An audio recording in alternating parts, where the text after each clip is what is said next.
You might have noticed that some people have some very strong opinions on whether or not MTG Arena is designed to be rigged to make them lose more games than they should, or to try to make them spend more money in the game by altering the outcomes.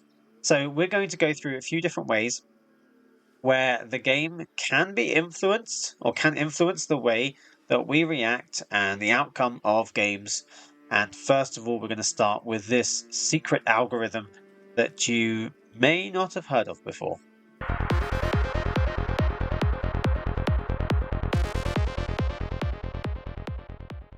Welcome back to the channel. Don't forget to like the video and subscribe to the channel if you haven't already, so you don't miss out on any future videos. Today we're talking about the hand smoothing algorithm. So if you don't know what the hand smoothing algorithm is, I wouldn't be surprised. It's not mentioned anywhere in the game. You'd have to do some online research to find out about this. So it is a secret algorithm, but some of the data was released a while ago, which means there's a chance that some things might have changed since then, and if anything new is announced or discovered, I'll make an updated video or I'll add extra details into the description of this video to explain things a bit further. But we're going to go over what we know so far and what information was released previously. So the hand smoothing algorithm is a way that the game will determine what your opening hand is.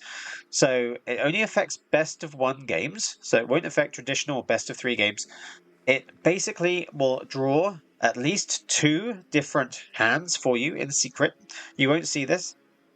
You'll only ever see the one that it offers you, but it will draw 2 different hands, and it will pick the one that has the closest ratio of lands, the number of lands in your deck, roughly speaking.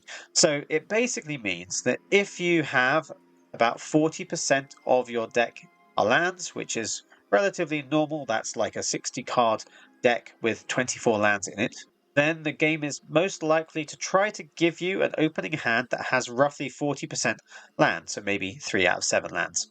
The reason it does this is to try to eliminate or vastly reduce the number of games where you start with maybe only 1 land or 6 or 7 lands, because those hands aren't really keepable and you're going to have to do a mulligan if you get something like that, and it's kind of less desirable for players, especially for new players. So they don't want the game to be really frustrating to start with, which I understand. Lands bases, mana bases can be frustrating, drawing too many lands, drawing not enough lands. So you can understand why this algorithm might be there.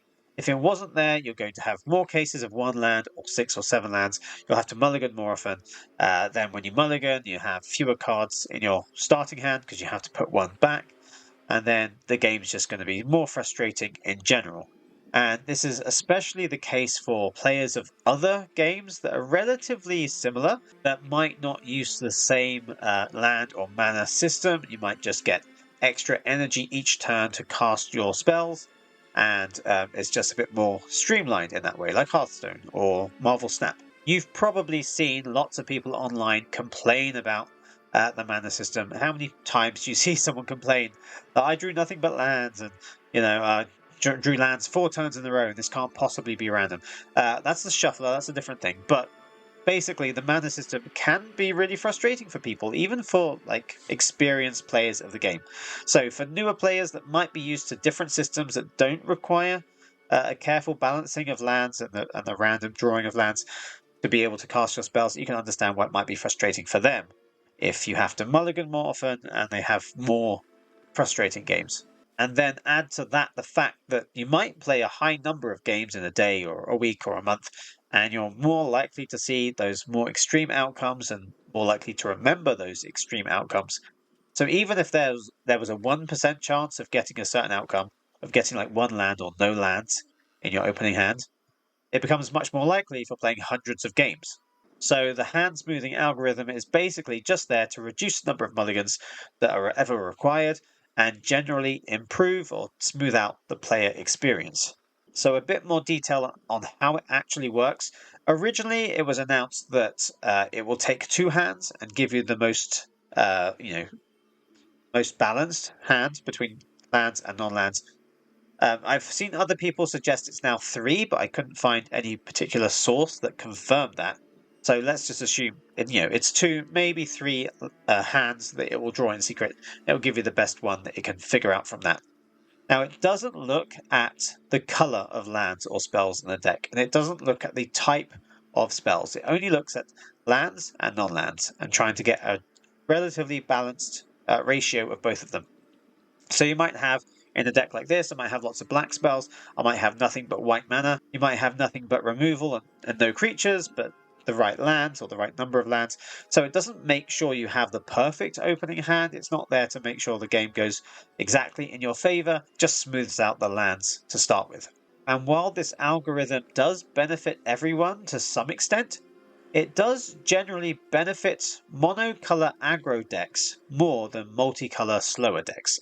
And one reason why this might be the case, because if it's not looking at the color of lands, if you only have one color of land in your deck, then that's more likely to be what you need to cast your spells. And aggro decks that use a lower number of lands are more likely to end up with an opening hand with just one land in it or no lands if you were just doing this truly random or doing it on paper.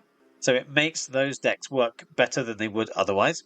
And this might be one reason why in Best of One we see a lot of mono red and mono white aggro decks dominating because it gives them a more consistent and optimal opening hand. And it also helps two-color aggro decks dominate when there are suitable mana bases in standard. So for green and white at the moment, there are extra lands you don't have in certain other color combinations. We also have it in blue and white. So we have like the fast lands and the slow lands and the pain lands, and sometimes additional ones as well. Like with soldiers, we have additional lands. But we don't currently have exactly that mix of lands for red and white. We don't have the fast lands, and we don't have any additional untapped lands. We have like the creature lands from Wilds of Eldraine now as well, which kind of helps, but not so much for aggro decks because they come in tapped. So there's a good number of green and white aggro decks, a good number of white and blue, or at least soldiers is a very consistent white and blue aggro deck. And also with black and red, there's a pretty consistent aggro deck you can make from that as well. And I imagine this is why almost 30% of the meta is dominated by 3 aggro deck types, according to MTGA Assistant. And in Best of 3, Mono Red is still quite popular, but it's not even the most popular deck. And the other aggro decks that you find in Best of 1 are nowhere to be seen near the top of Best of 3. Now, making this only affect Best of 1 games and not Best of 3 means that players who want a more traditional game of Magic have the option of playing best of 3 games instead, and then they won't be affected by it at all, and they'll have a much more random, true to paper kind of experience with their opening hands. And the fact that this algorithm exists and that people know about it or have some information about it and how it works means that it is possible to game the system. So I wouldn't say that the game is rigged based on this, but there are things you can do to kind of game the system and get an advantage that you wouldn't get otherwise.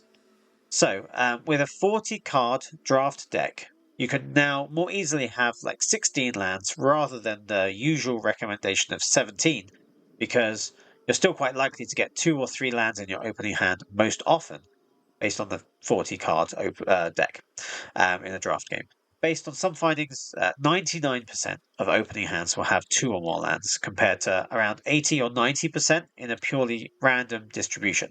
So you can see that this wouldn't necessarily be possible if you're doing it in paper to have only 16 lands. Obviously, it depends on your mana curve and everything else, but just as the basic general recommendation, that if 99% of opening hands are going to have at least 2 lands in draft, and you might dominate with 2 drops, and you know you're going to be able to cast things like on your second turn or relatively early, then you can afford to have fewer lands, which means you have more playable spells, which means you're more likely to draw the spell that you need rather than an extra land at the wrong time.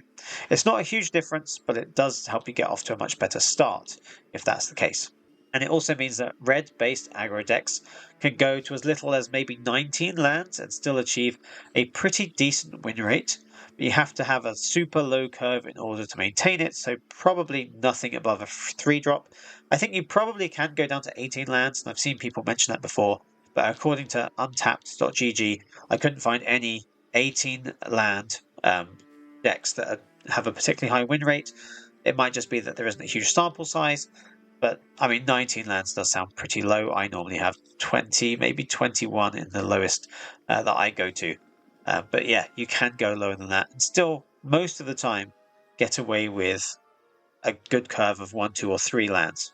So technically, this is a way that the game is rigged in favor of some people over others to some extent, but obviously it still affects everyone the same way, so you're not losing out compared to someone else. You both have the same advantage. But there are other ways that the game has been accused of being rigged, and some people still believe the game might be rigged in different ways, and that's mostly down to the matchmaker and the shuffler. And those two different elements I'm going to cover in future videos that are going to come out very soon after this one. So look out for those if they're not on the channel already. They will be coming out soon, so don't forget to subscribe so you don't miss out on those that are going to go into the details of why people think they're rigged and if they actually are based on the evidence or if it's just, how it seems. We're going to go into all that in those videos. So let me know what you think in the comments about the hand smoother and about the matchmaker and shuffler. Let me know your theories. I'd love to hear them and I'll try to respond to as many as I can. So thanks for watching this video to the end and I'll see you in the next one.